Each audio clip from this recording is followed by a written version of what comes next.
Hello and welcome to Brodual, and welcome to the second part of our Skyrim Redone series.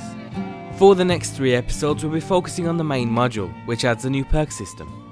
This video in particular will focus on the warrior perks, as well as the changes that come along with it. We'll try to keep everything as spoiler free as possible, and we'll give a general overview of each of the trees as well as the overall effect on gameplay.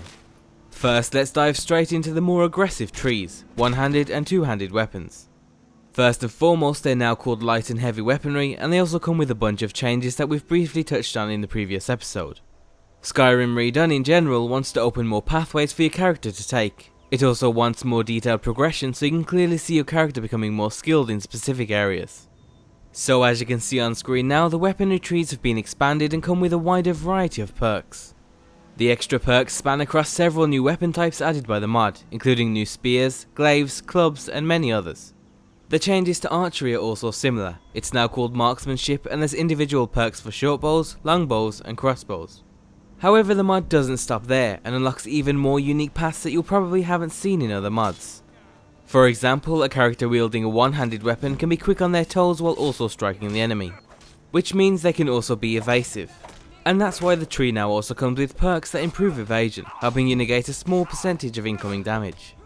The light weaponry tree also comes with a path that's focused on unarmed combat, even coming with a perk that lets you use sleight of hand to steal an enemy's weapon from them during combat, which you can then immediately use against them. As you might imagine, the heavy weaponry perks follow a similar idea, except in the place of extreme mobility and evasion, the tree adds new perks that enhance things like power attacks. Archery is also similar, and on top of the new shortbows and longbows, the mod changes the way arrows are fired entirely. The mod uses a new formula that changes the projectile's speed and gravity influence depending on the type of bow it was fired from. The extra perks also help offer different styles of gameplay depending on the type of bow you choose. For example, the short bow perks focus more on positioning and where the arrow hits. It also comes with extra mobility perks allowing you to move and shoot faster, which puts emphasis on the need to flank your enemies. The longbows on the other hand depend on draw time as well as distance, allowing you to deal devastating blows from extreme distances. Also be sure to take advantage of the new projectiles that you can craft, adding things like torchlight and elemental damage to your arrows. The changes made to the heavy armor tree mostly just reflect the changes made to the weapon trees. For example, on top of increasing your armor rating and decreasing incoming damage, it also decreases the chance of extra stagger effects that are in the heavy weaponry tree, as well as decreasing the damage from power attacks. Blocking on the other hand has been more significantly changed. The biggest difference is the introduction of a new blocking mechanic called timed blocking. As you can probably guess, the new mechanic changes the effectiveness on blocking depending on how fast you can react. If you manage to block within 0.4 seconds of an attack, you'll stagger the enemy. Shields have also been broken down into light and heavy shields, with each coming with slightly different bonuses and effects. Smithing is another skill tree that's been changed quite a bit. The standard perks are pretty similar, but the pathing has been changed so it's a little more balanced. Tempering has also been changed quite a bit and comes with new perks that slightly limits how soon you can temper your gear. But on the other side of it, tempering now unlocks hidden features in certain armors.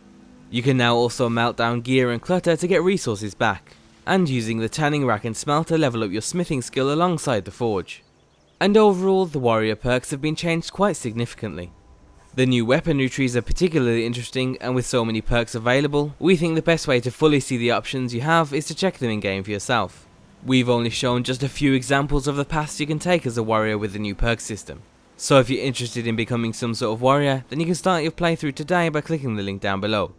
The next episode will focus on the thief perk trees, so until then you can watch one of our previous videos on screen now. And as always, be sure to leave endorsements on any mod you enjoy using, and thanks for watching.